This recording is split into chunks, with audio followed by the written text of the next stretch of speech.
సాగిపోవుడి అని ఇశ్రాయేలీలతో చెప్పుము. నిర్గమాకాండము 14వ అధ్యాయము 15వ వచనము. ఆ ఇశ్రాయేలీల సుదీర్ఘ ప్రయాణాన్ని ఊహించుకోండి. ఆశ్చర్యంతో నోట మాట రాక స్తంభించిపోయిన తమ తల్లిదండ్రుల్ని చూసి తమ ఆనందాశ్చర్యాలను ప్రదర్శించడానికి జంకుతున్న చిన్న పిల్లలు, చావు కంటే దురదృష్టకరమైన ఆపద నుండి అనుకోని విధంగా తాము తప్పించబడడం చూసి పట్టరాని ఆశ్చర్యంతో గుసగుసలాడుకునే స్త్రీలు, వాళ్ళ పురుషులేమో ప్రతి అద్భుత కార్యం జరిగినప్పుడు తాము ఎందుకు మోషేకి వ్యతిరేకంగా గొనుక్కున్నామా అంటూ సిగ్గుతో తలలు వంచుకున్న దృశ్యాలు ఎన్నెన్నో.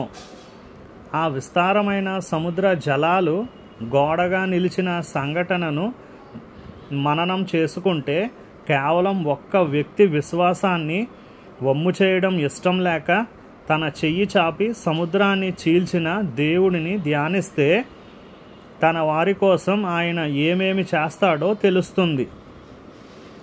ఆయన ఆజ్ఞాపించిన దాన్ని తూచా తప్పకుండా ఆచరించడానికి భయపడవద్దు. మహాఘోషతో నీ దారికి అడ్డుగా నిలిచిన జలరాశి మిడిసిపాటుకి కలవరపడవద్దు. జల తరంగాల ఘోషపైన, సముద్రాల అలలపైన ప్రభువైన దేవుడు రాజై ఆసీనుడై ఉన్నాడు. గాలి తుఫాను అంటే ఆయన చెంగు రెపరెపలాడడమే. ఆయన దిగి రానున్నాడు.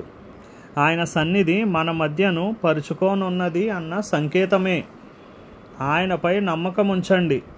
ఆయన్ని అనుసరించే ధైర్యాన్ని కలిగి ఉండండి.